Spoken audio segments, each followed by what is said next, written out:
میں نوٹ کر رہا تھا کہ قرآن مجید میں، بلکہ اکثر میں جو میرے پاس لوگ آتے ہیں نا کاؤنسلنگ وغیرہ کے لیے، انہیں میں سمجھاتا ہوں کہ دیکھو قرآن میں کوئی بھی ایک سٹوری بھی ہوپ لیس نہیں ہے.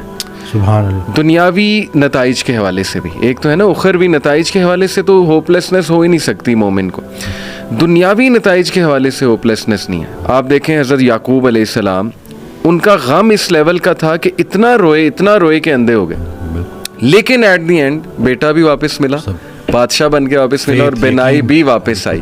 حضرت ایوب کا میں تفسیر پڑھا تھا اکثر بھی، سورہ انبیاء میں کافی انبیاء کو اللہ تعالیٰ نے ڈسکس کیا ہے، اسماعیل علیہ السلام، ذوالکفل، سلیمان، داؤد، سب کے بارے میں نا پھر اللہ کہتے ہیں کل من الصابرین، all of them were patient, اور اللہ تعالیٰ نے ان پہ رحمت کی. بہرحال تفسیر میں پڑھ رہا تھا کہ ایوب علیہ السلام کو اللہ نے بہت پین سے گزارا، یعنی وہ رو پڑے، اور انہوں نے کہا کہ ندا لگائی جب انہوں نے کہ انی مسنی الضر وانت ارحم الراحمین، کہ اے میرے رب تکلیف نے مجھے چھو لیا ہے اور تو بے شک تمام رحم کرنے والوں میں سے رحم کرنے والا ہے.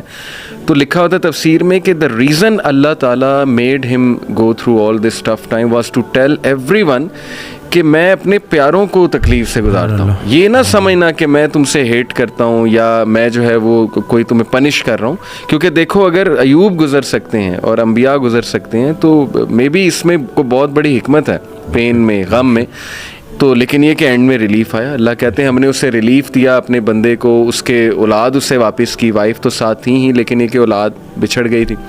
اسی طرح آپ دیکھیں زکریا علیہ السلام اولاد نہیں تھی، رو پڑے. مریم علیہ السلام کو ایک دن دیکھا کہ ان کے پاس پھل ہیں، بے موسمی پھل ہیں، تو دل میں خواہش کی اور نماز میں اللہ سے دعا کی کہ اللہ اگر تو بے موسمی پھل دے سکتا ہے تو مجھے اولاد بھی دے سکتا ہے، تو اس پہ قادر ہے. اور پھر یہ الفاظ کہ اللہ میں تجھ سے دعا کر کے کبھی مایوس ہوا ہی نہیں. تو آپ دیکھیں کہ اس وقت بچے دیے اور پھر وہ خود ہی حیران ہو گئے. یعنی آپ انسان کی حالت دیکھیں، پہلے خود ہی دعا کی، پھر جب اللہ تعالیٰ نے بچہ دے دیا تو حیران ہو گئے، کہتے اے رب مجھے کیسے ہو سکتا ہے. اسی طرح کئی مثالیں ڈاکٹر صاحب ہیں، یوسف علیہ السلام کی، موسیٰ علیہ السلام، یعنی سیڈ اینڈنگ تو ہے ہی نہیں. میں ہمیشہ انہیں سمجھاتا ہوں کہ دیکھو اللہ سے امید انسان سے لگاؤ گے تو سیڈ اینڈنگ ہے، وہ پھر سیڈ ہوگی. اللہ سے امید لگاؤ گے تو کوئی نہ کوئی ریپلیسمنٹ آ جائے گی، کوئی نہ کوئی راحت آ جائے گی، کہیں سے کچھ آ جائے گا، اللہ سنبھال لے گا.